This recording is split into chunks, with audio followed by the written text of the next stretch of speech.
বন্ধু, আমাদের রামায়ণ মহাভারতের বাস্তবতা জেনে নিন। অর্থাৎ আমরা তো অনেক গল্প মুখস্থ করেছি ওই সব শাস্ত্র থেকে, কিন্তু আরেকটা জিনিস মেলাতে হবে যে বর্তমানে ওই শাস্ত্রদের প্রাসঙ্গিকতা কি আমাদের এই বর্তমান জীবনের সাথে। ওই শাস্ত্র কি মিলছে?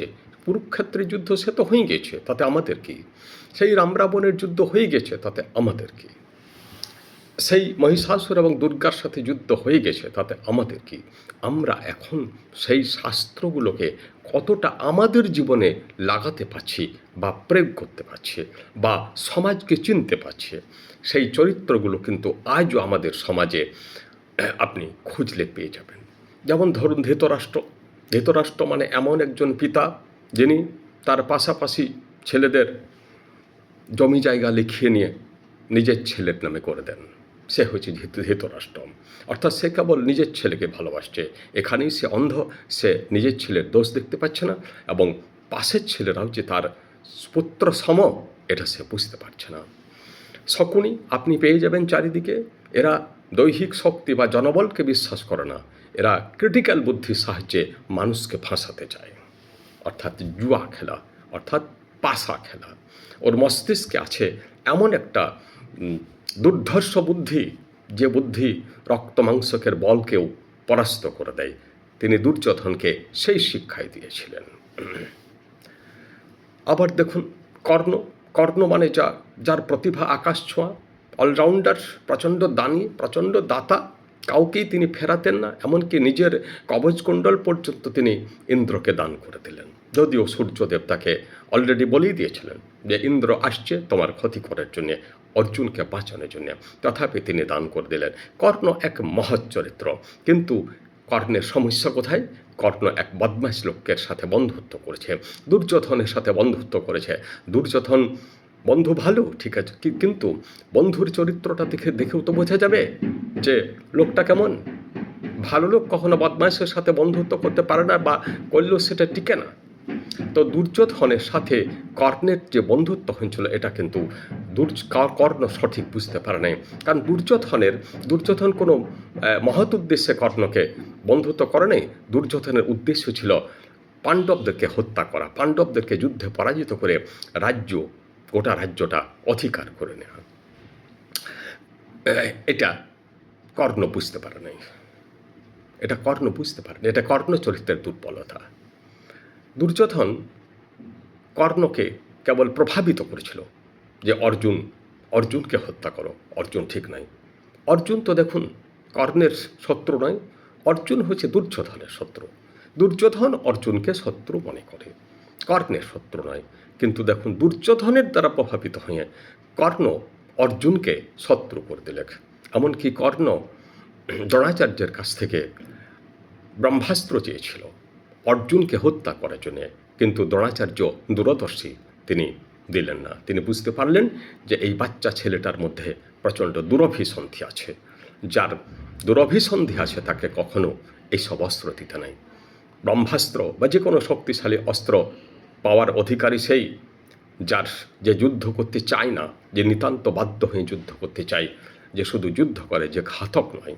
দুর্যোধন ঘাতক, অর্জুন যোদ্ধা। আবার দেখুন গান্ধারী মা হিসাবে বাবার থেকে অনেক ভালো দুর্যোধনের। গান্ধারী বারবার দুর্যোধনকে নিষেধ করেছে এই যুদ্ধ করার জন্যে, কিন্তু দুর্যোধন দেখুন শোনে নাই। কিন্তু গান্ধারী খুব যে ভালো তা নয়, শেষ পর্যন্ত সেই দুর্যোধনকে শক্তিশালী করতে চাইলে। তাই দুর্যোধনদের সেই দুরবস্থা, অর্থাৎ যুদ্ধ করার মানসিকতাকে গান্ধারীও ঠেকাতে পারে নাই। আবার দেখুন আমরা রাম লক্ষ্মণ এসবকে দেখি। রাম মানে এক মহান আদর্শের মানুষ, দু চারটা পাবেন আপনি, বড় ভাই। আবার দেখুন লক্ষ্মণ তার দাসানুদাস। লক্ষ্মণ রামচন্দ্রকে প্রচণ্ড ভক্তি করে, শ্রদ্ধা করে, রামচন্দ্রের পুরোপুরি অনুগত। এমন ভাই আপনি পাবেন যে দাদাকে ভালোবাসছে। ভরতকেও দেখুন, ভরত দাদার প্রতি প্রচণ্ড শ্রদ্ধাবান। দাদা চলে গেছে, কিন্তু তাও দাদার সিংহাসনে আমি বসতে পারি না, তাই তিনি জুতো নিয়ে চলে এলেন এবং সেই জুতো সিংহাসনের উপরে রাখলেন। এমনি নানান চরিত্র আছে। বিদুর, বিদুর মানে দেখুন যোগ্যতা থাকতেও বঞ্চিত, অর্থাৎ বিদুরকে বলা হয় দাসীপুত্র। আমাদের সমাজেও দেখুন এরকম অনেকে আছে প্রতিভাবান, কিন্তু হয়তো নিচু, শূদ্র, তাই তার মান সম্মান নাই। এই হচ্ছে বিদুর, এরা বঞ্চিত, প্রতিভাবান হয়েও বঞ্চিত। যেমন কর্ণ, প্রতিভাবান হয়েও বঞ্চিত। কর্ণ শেষ পর্যন্ত যুদ্ধে পরাজিত হলেন। কর্ণের জন্য অনেকে চোখের জল ফেলে, কিন্তু কর্ণের বহুগুণ থাকা সত্ত্বেও কর্ণের একটা বদগুণ ছিল, সেটা হচ্ছে ও অশুভ শক্তির সাথে আঘাত করেছিল। তাই এখানে শিক্ষা হচ্ছে যে আপনি যদি যত ভালোই মানুষ হন, আপনি যত মহৎ লোকই হন, আপনি যদি বদমাশ লোকের সাথে চলাফেরা করেন, গল্প করেন, তাহলে আপনাকে কিন্তু তার ফলই ভোগ করতে হবে। ভালো মানুষের রেজাল্ট আপনি কিন্তু পাবেন না। তারপর ধরুন ভীষ্মদেব। ভীষ্মদেব প্রচণ্ড শক্তিশালী, বুদ্ধিমান, জ্ঞানী, কিন্তু ভীষ্মদেব কঠোর তপস্যায় বাঁধা আছে। ভুল বললাম, মাফ করবেন, তপস্যা নয়, কঠোর প্রতিজ্ঞায় বাঁধা আছে। অর্থাৎ প্রতিজ্ঞা করেছিল যে আমি বিবাহ করব না, প্রতিজ্ঞা করেছিল যে আমি রাজা হব না। কিন্তু সময়ের পরিস্থিতিতে, সময় পরিবর্তনের সাথে সাথে প্রতিজ্ঞা পরিবর্তন করতে হয়, যেটা শ্রীকৃষ্ণ শেষে বলে দিয়েছিলেন যে আপনার ভুল হচ্ছে এই যে আপনি প্রতিজ্ঞার বাঁধনে ফেঁসে আছেন। কোনো কিছুর বাঁধনে ফেঁসে থাকতে নাই। প্রতিজ্ঞা যাই হোক, প্রতিজ্ঞা কিন্তু সময়ের পরিবর্তনের সাথে সাথে প্রতিজ্ঞার কিন্তু চেঞ্জ করতে হবে বা প্রতিজ্ঞা ভেঙে দিতে হবে। মনে করুন আপনি আপনার বন্ধুকে বলেছিলেন যে তোমার মেয়ের বিয়েতে আমি 1,00,000 টাকা সাহায্য করব। কিন্তু ইতিমধ্যে সেই বন্ধুটা কিন্তু অনেক ধনী হয়ে গেছে, অনেক ধনী হয়ে গেছে। তো টাকা কি দেবেন আপনি? তা দেবেন না। ওই যে প্রতিজ্ঞা করেছিলেন, শপথ নিয়েছেন, কথা দিয়েছেন, শ্রীকৃষ্ণ বলছে বা গীতা বলছে না টাকা দেবেন না। কারণ পরিস্থিতির পরিবর্তন হয়ে গেছে। আপনি সেই তখনকার পরিস্থিতির আর্থিক পরিস্থিতির প্রেক্ষিতে বলেছিলেন, প্রেক্ষিত পাল্টে গেছে, অতএব টাকা দেওয়ার দরকার নাই। কিন্তু দেখুন আমরা এখানে অনেকে ভুল করি, যেহেতু বলেছ আয় তাই দিতে হবে। এটা কিন্তু আমরা গীতার আদর্শে যাচ্ছি না। গীতা বলছে না, পরিস্থিতি পাল্টে গেছে, আর দেবার প্রয়োজন নাই।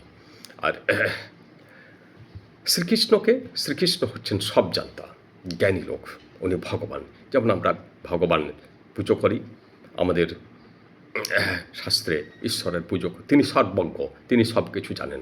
কৃষ্ণ এখানে কি করছে, অর্জুন এখানে কি করছে, কৃষ্ণের শরণাপন্ন হচ্ছে, অর্থাৎ যুদ্ধ করার আগে একবার তার সাথে আলোচনা করে নিচ্ছে। তেমনি আমাদেরকে বলা হয়েছে যুদ্ধ যে কোনো কাজ করার আগে একবার ঈশ্বরের কাছে পরামর্শ করে নিন। ঈশ্বর মানে আমাদের অন্তরের যে ঈশ্বর আছেন, আমাদের হৃদয়ে যে সব সময় ঈশ্বর বিরাজ করছেন, আমাদের উচিত যে কোনো কাজ করার আগে তার সাথে, বিশেষ করে বড় কাজ তো বটেই, তার সাথে একবার বুঝে নেওয়া। আমাদের হাতে তো আর ডিরেক্টলি শ্রীকৃষ্ণ নাই, তাই আমাদেরকে নিজেকে ধ্যানমগ্ন হয়ে বুঝতে হবে যে এই কাজটা সঠিক হয়েছে না ভুল হয়েছে। যে দুর্যোধন মানে হচ্ছে যে কিছুই জানে না কিন্তু জানতেও চায় না।